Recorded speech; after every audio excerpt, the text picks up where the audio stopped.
Lidah adalah organ pengecap atau kemoreseptor karena peka dan mampu menerima rangsangan berupa zat kimia.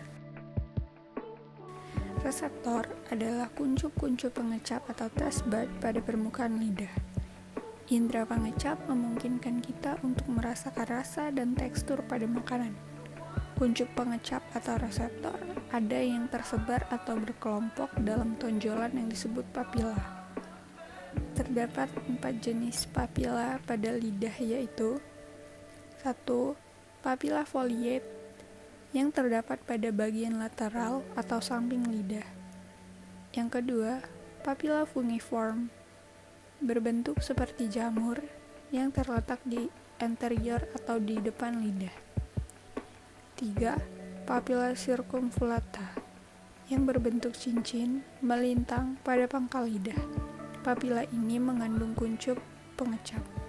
Dan yang terakhir adalah papila foliformis yang berbentuk seperti rambut, merupakan papila terbanyak yang terdapat pada posterior. Dominannya berfungsi sebagai perasa sentuhan daripada perasa pengecap. Di dalam papila ini terdapat kuncup-kuncup pengecap yang merupakan kumpulan ujung saraf pengecap yang terhubung ke otak. Lidah terbentuk dari jaringan otot ditutupi oleh selaput lendir yang selalu basah dan berwarna merah jambu.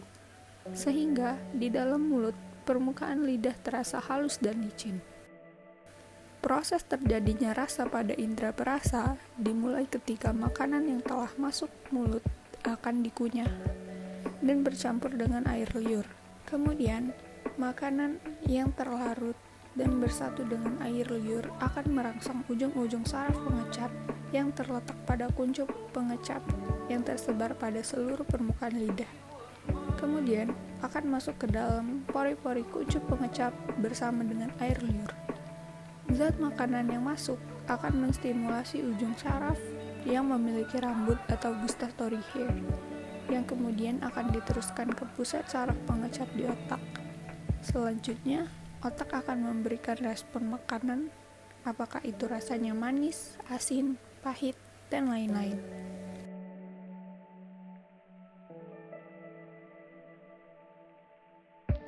Hidung terdiri atas rongga hidung dan 2 lubang hidung. Rongga hidung dibentuk oleh tulang hidung dan tengkorak. Di dalamnya terdapat selaput lendir dan rambut halus atau rambut hidung yang berfungsi untuk menahan debu dan kotoran yang masuk bersama dengan udara pernafasan yang kemudian akan diperangkap oleh lapisan mukus. Hidung berfungsi sebagai pembau karena sel reseptor pembau terletak di mukosa bagian atas hidung. Reseptor pembau atau kemoreseptor menyebabkan kita mengetahui banyak bau. Bahkan, kita dapat mengetahui benda hanya dengan baunya. Ketika aroma suatu benda berupa gas terhirup oleh hidung dan masuk ke hidung, kemudian akan larut dalam lendir dan akan sampai pada sel reseptor yang berfungsi untuk mendeteksi zat kimia dalam udara pernafasan. Ujung-ujung saraf pembau yang bergabung dengan pembuluh penciuman berada di belakang rongga hidung yang akan meneruskan rangsangan ke pusat penciuman melalui saraf bau di otak. Kemudian, otak akan menanggapi rangsangan tersebut sehingga kita dapat mengetahui bau apa yang kita cium. Kulit sebagai indera peraba memungkinkan kita untuk merasakan sakit, panas, dingin, kasar, dan halus. Bagian kulit yang paling peka terhadap rangsangan adalah ujung jari dan bibir. Kulit berfungsi sebagai alat ekskresi dengan mengeluarkan keringat, melindungi otot dan tulang, sebagai indera peraba, dan mengatur suhu tubuh. Sebagai indera peraba, kulit dilengkapi dengan berbagai macam reseptor yang peka terhadap berbagai rangsangan seperti sentuhan, tekanan, dan suhu. Kelenjar keringat yang terdapat di lapisan Malpighi berfungsi untuk mengeluarkan keringat.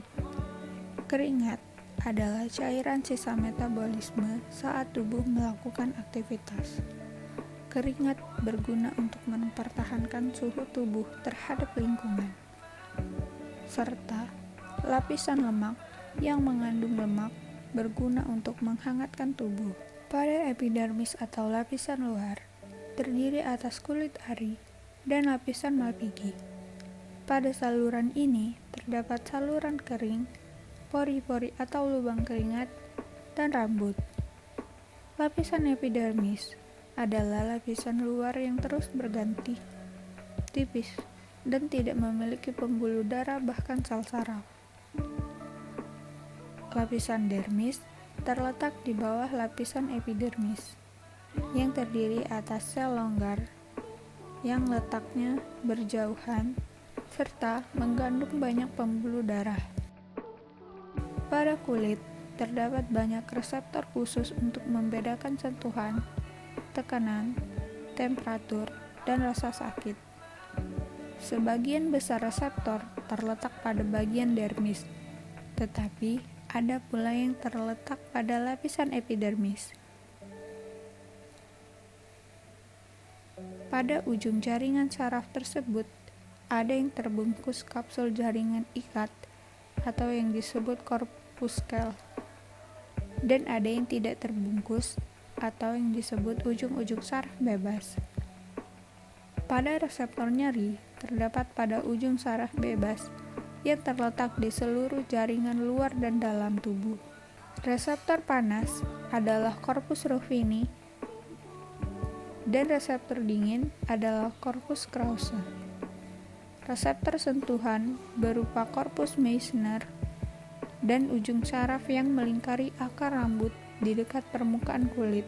Reseptor tekanan adalah corpus Pacini, corpus ruffini, dan corpus Krause yang terletak agak dalam pada kulit.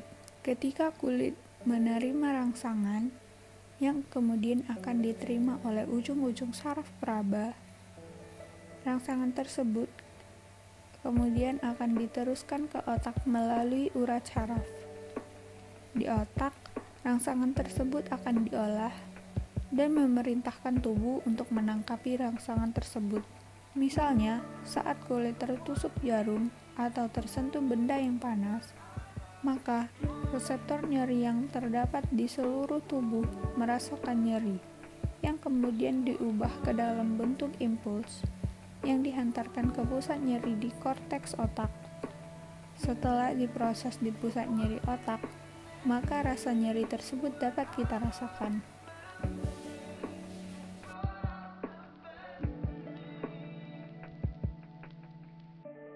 Telinga terdiri dari 3 bagian, yaitu telinga luar, telinga tengah, dan telinga dalam.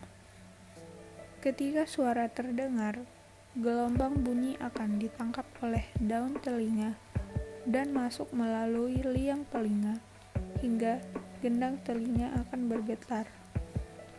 Lalu dilanjutkan ke telinga tengah, dirambatkan menuju telinga dalam. Tingkap tiorong kemudian masuk ke dalam koklea dan menggetarkan cairan limfa, yang kemudian akan merangsang ujung saraf pendengaran. Lalu, rangsangan tersebut akan diteruskan ke otak, sehingga akhirnya kita dapat mendengar.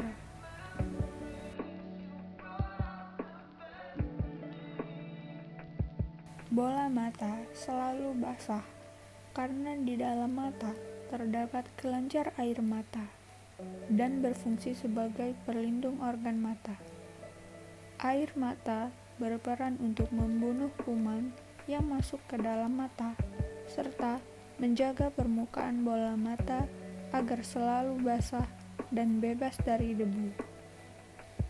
Agar mata dapat berfungsi sebagai indera penglihatan, maka mata dilengkapi dengan otot, dinding bola mata, dan lensa mata. Otot penggerak bola mata berperan untuk menggerakkan mata ke segala arah, yang terdiri atas otot penggerak atas, otot penggerak bawah, serta otot pemutar atas dan bawah. Dinding bola mata adalah bagian yang berfungsi untuk melindungi bola mata yang terdiri atas 3 lapisan, yaitu lapisan luar, lapisan tengah, dan lapisan dalam. Ketika ada cahaya, maka lapisan luar atau selaput jala berfungsi untuk menerima dan meneruskan cahaya ke dalam bola mata, yang berperan dalam memberi warna pada mata.